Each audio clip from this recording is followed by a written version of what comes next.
నమస్తే welcome to metro ఉదయం news. Mancherial జిల్లా లక్షెట్టిపేట మండలంలోని పహల్గాలో హిందువులపై దాడికి నిరసనగా శ్రీ శివసాయి గణేష్ సేవా సమితి ఆధ్వర్యంలో కొవ్వొత్తుల ర్యాలీ నిర్వహించి వారి ఆత్మకు శాంతి చేకూర్చాలని, మనం పాటించి దాడి చేసిన వారిని కఠినంగా శిక్షించాలని వేడుకున్నారు. ఈ కార్యక్రమంలో శివసాయి గణేష్ సేవా సమితి సభ్యులు పాల్గొన్నారు.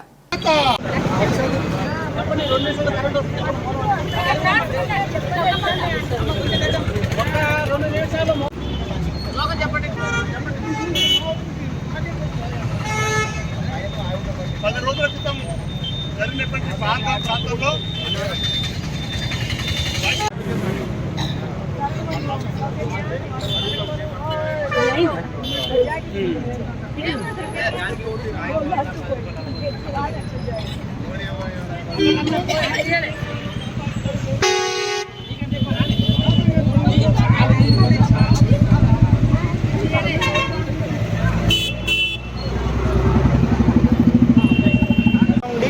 కేంద్ర ప్రభుత్వానికి సపోర్ట్గా ఉందామని తెలియజేసుకుంటూ నాకు ఈ అవకాశానికి ధన్యవాదాలు. జై హింద్, జై భారత్.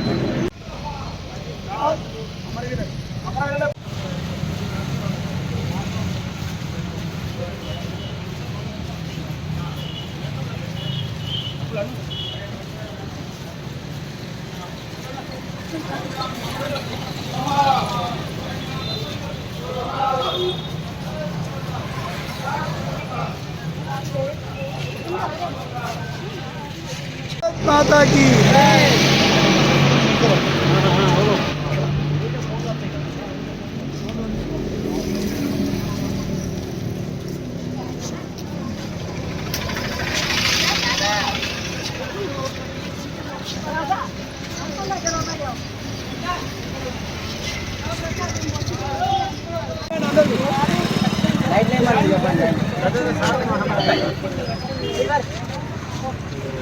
పహల్గాంలో జరిగిన ఉగ్రదాడిలో 26 మంది మన పర్యాటకులు, మన భారతీయులు, అందులో 24 మంది ఇద్దరు విదేశీయులు విచక్షణ రహితంగా వాళ్ళని కాల్పులు జరిపి మన కుటుంబ సభ్యుల సమక్షంలో పిల్లలను విడదీసి ఆడవారిని వేరు చేసి మగవాళ్ళను, ఇంటి పెద్దను ఒక కాల్చి చంపడం అమానుషమైన చర్య. ఇది మానవత్వంపై జరిగిన దాడిగా మనం అందరం అభివర్ణించాలి.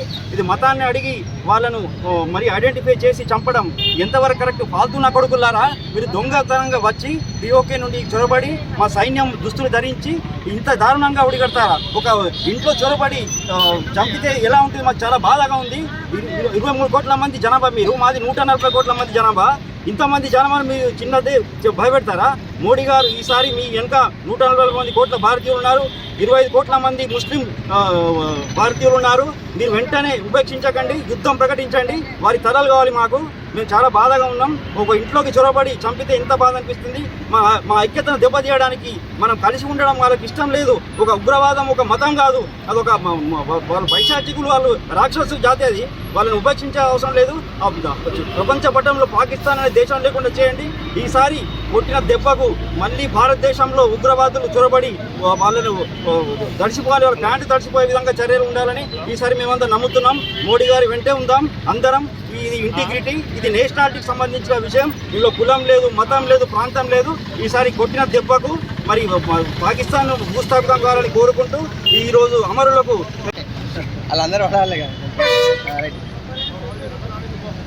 జమ్మూ కాశ్మీర్ రాష్ట్రం అనంతనాగ్ జిల్లా పహల్గాం పర్యాటక కేంద్రంలో గత 10 రోజుల క్రితం పర్యాటక కేంద్రమైన పహల్గాంలో అభము శుభము ఎరగని మన పర్యాటక ప్రజలపైన పాకిస్తాన్ ఉగ్రవాద ప్రేరిత తీవ్రవాదులు మన ఎవరైతే పర్యాటక కేంద్రానికి పోయిందో వాళ్ళ మీద విచక్షణ రహితంగా ఒక 10 నిమిషాల లోపల 28 మందిని కాల్చిపేయడం జరిగింది. ముఖ్యంగా భార్య ముందు భర్తను, తల్లి ముందు కొడుకును, చిన్న పిల్లలైనా ఏది కూడా చూడకుండా అభము శుభము ఎరుగని మన వారిపైన నీది ఏ ప్రాంతము, నీది ఏ కులము, నీది ఏ భాషను చూడకుండా, నీది ఏ మతము, నువ్వు హిందువా, నువ్వు ముస్లిమా అని చూసుకుంటూ చూపించిన వారిపైన బట్టలు కూడా విప్పి మళ్ళీ కాల్ చంపడం జరిగింది. ఈ దాడిని మనందరం ఖండించాల్సిన అవసరం ఉంది.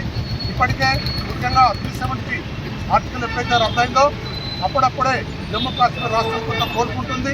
అటువంటి సమయంలో మన హిందూ ప్రజలపైన పాకిస్తాన్ హస్తం ఉంది, పాకిస్తాన్ దేశ హస్తం ఉంది మన వారిని చంపివేయడం జరిగింది.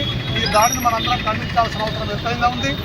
అదేవిధంగా మనం అందరం ఈ సమయంలో కేంద్ర ప్రభుత్వానికి అండగా ఉండి సంఘీభావం తెలపాల్సిన అవసరం ఎంత అని తెలియజేసుకుంటూ అందరికీ ధన్యవాదాలు. నమస్కారం.